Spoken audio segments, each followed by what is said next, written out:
Well, 5 to 10 years ago, and historically for the last 20, 30 years, our band was facing 60 to 68% unemployment. And our biggest issue back then was how to reduce the welfare list.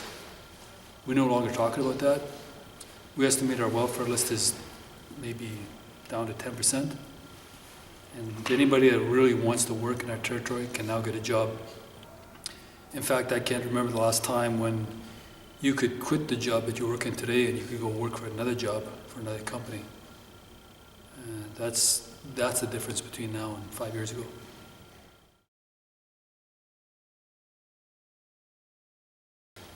Well, it's basically accepting to negotiate with companies that want to come in and do business in our territory.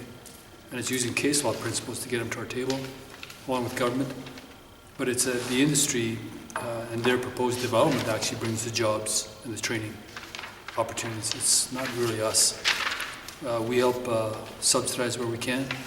We bring in specific training programs when we can. But it's really the industry that actually provide all the jobs.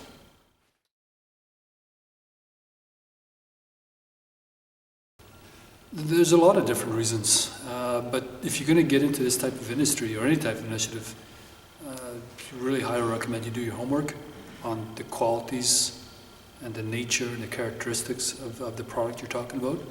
For us, natural gas, we actually looked at the safety record of transporting natural gas versus the transportation of crude oil and the risk around it either exploding or catching fire, which is minimal because the conditions have to be perfect. But it's also more about natural gas being a cleaner energy than anything else that's out there. And I'm including diesel, crude oil, kerosene. And overall, like our people have been using natural gas since the 1980s.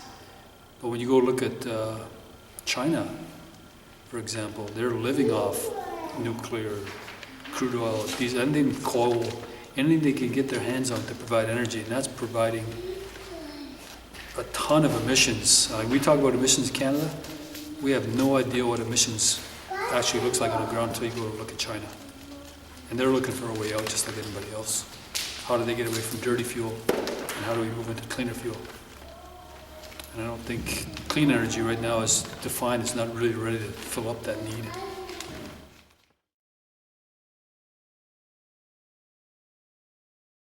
Well, it's really dependent on the political will and as well as the will of the people and how you want to balance it, to what degree.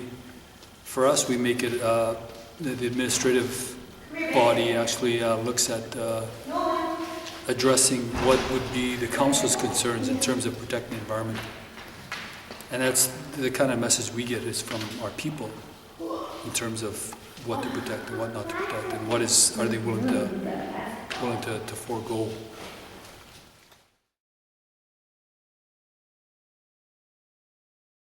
Well, it's mainly the product. And if this band is anything like our band, they confuse crude oil and natural gas. They think it's the same thing, and it's not. It's not the same thing. In fact, for my band, we have natural gas piped into our community. The only instance we can remember a natural gas pipeline rupturing was because of our own people.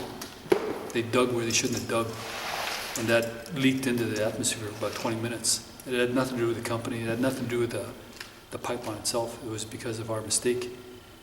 And I think the other issue is how it affects the way of life. For natural gas pipelines, it's not unless it's pointed out or unless there's a sign or saying there's a natural gas pipeline. Very few people know these pipelines exist because they're underground, they're revegetated. I know I'm not supposed to, but I cross some of the pipeline right-of-ways when I go hunting. Just because I just don't know they're there. I really doubt a bullet would go through 4 feet of ground and rupture a pipeline. I really think that our biggest issue right now politically when it comes to right-of-ways affecting our way of life, I really don't appreciate hydro lines disallowing me to go onto right-of-ways for BC Hydro hunt, for instance, or build something on that right-of-way. Whereas natural gas pipelines are more less obvious than say, a hydro pipeline. And I think that's what the real concern is, that it's going to actually affect the way of life. It does to a certain extent, but it's not going to actually 100% limit your way of life.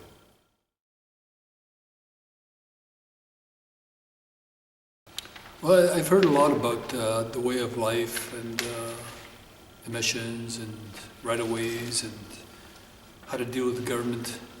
And we do the same thing and above and beyond that. But at the end of the day, you know, we're looking for a future. We have no future under the Indian Act. We have no future in treaty negotiations.